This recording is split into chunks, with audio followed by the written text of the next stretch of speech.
Hercules, welcome!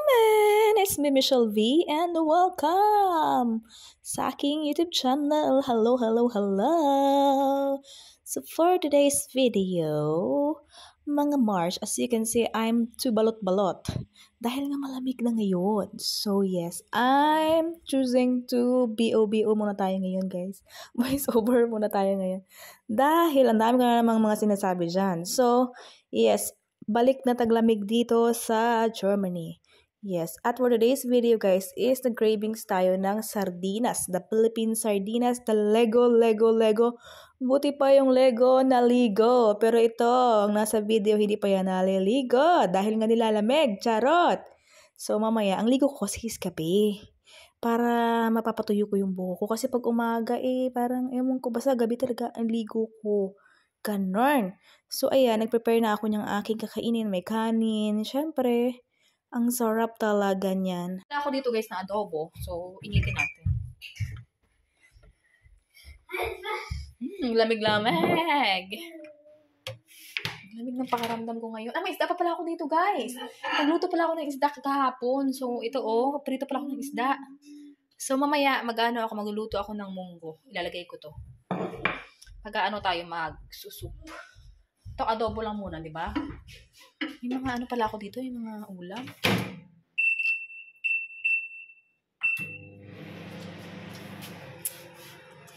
Ayun tayo guys, habang ako ay nagpapainit ng aray, ang sakit ng ko. Nagpapainit ng sardinas, to the max. Paborito nung aming baby boy yung ayan ang ating first subo para sa inyo. Ayan, sobrang sarap talaga ng sardinas, mga mare. Ayan, so kakain lang kami dyan. Anyway, ako lang yung nasa video kasi ako lang talaga. Charot! Ayan, so kumakain kami niyaan.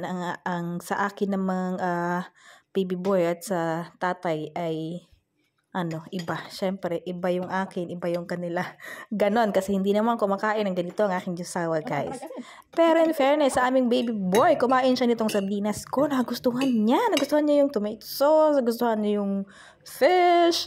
Sobra talaga, ayan. So, kung papanoorin ninyo ako dyan, ay talagang enjoy ko yung pagkain ko. Ayan.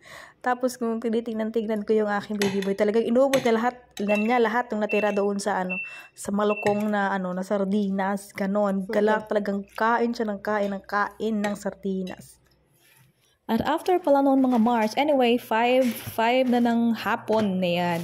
So, nagpunta kami ng Aldi, nag-grocery kami, namili kami ng mga something na wala dito sa bahay namin. Ayan, kung lang yung mga yung usually na binibili, ganun pang baon ng asawa ko, anything na kailangan namin dito sa bahay, anything pagkain, anything gamit-gamit, masabon-sabon, or anything mga needs namin dito sa bahay, mga kailanganin talaga. Ayan. So, yes, lang kami, nag-grocery lang kami, ayan. At pagpatak nga ng alas 7 ng gabi, nag-prepare na din ako ng aming dinner. Ayan. So, ayan ang request nila. Burger. Ayan ang kanilang request. So, gumawa na ako ng burger. Ganyan pala pag-prepare ko. Nagalagay ko na dyan. Tapos, ayan. Ayan yung patty. Tapos, yung yung sausage. Ganon. Ganon ang aming gawain. So, niluto ko lang yung ganyan. Anyway, meron pa yung ibang lulutuin pa. So, ayan lang muna yung naunang niluto. Ganon. Tapos, ayan yung dinner nila. At ako naman ay mais. Ayan. So, nag-crave ako ng mais. Nagpunta kanina ng Aldi. Nakita ko yan. So, ayan yung akin. Ang kanila ay burger at akin ng mais. So, ayan. Kakain na tayo. Ayan, dalawang mais yan. Ano yan? Sweet corn. Sauce. Sauce mais. Basta gano'n. Sweet corn siya. Ayan. So, microwave ko lang yan. Kasi na talaga siya. Luto na siya. So, pagka gusto mo siyang kainin, microwave mo lang siya, o papakuluan mo lang siya, o pwede mo siyang i-grill, ganyan. So, ginawa ko, microwave ko lang siya for 2 minutes. Kasi ayun yung nila, instruction nila. So, ayun guys. So, ayun ang dinner ko. Anyway, ayun nga yung kwento natin is, ayun nga, ay masama yung pakiramdam ko ngayon. Anyway, Sabado pa siya, masama ang pakiramdam ko. Pagkagising ko ng umaga ng Sabado, okay naman ako.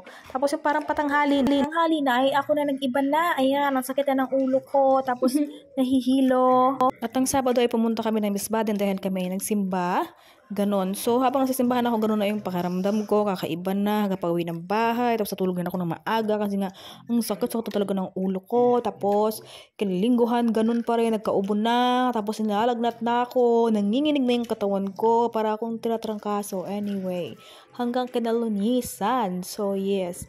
At hanggang kinamartisan. Charot. Ayan, as in, grabe talaga yung ubo ko, na grabe yung lamig ko, tapos ang gabi ako parang nilalagnat, ganon. So, nagpamasahe na ako sa asawa ko. Tumulong na rin yung baby boy namin. Nagmamasahe, ganon. So, siguro, ano na naman, nanibago na naman sa sa lamig yung katawan ko. Dahil nga malamig na naman talaga dito. Ayan. So, dito kasi, ang sabi nga ng talagang taga dito, ang weather dito is, pagka malamig, malamig talaga. Pagka mainit, mainit talaga. So, kung maramdaman ninyo yung aking boses ngayon, boses ubo yan. Hanggang ngayon, inuubo pa din ako. So, yes. And hopefully, maging okay na. Ganon. Sa, sa pagbabago ng panahon. Ganon. O siguro, dahil nga sa mga, alam niyo yun, di ba nga nagbakasyon kami, ganon. Yung lahat ng mga pagod, ganyan. Siguro nag-ipon-ipon na.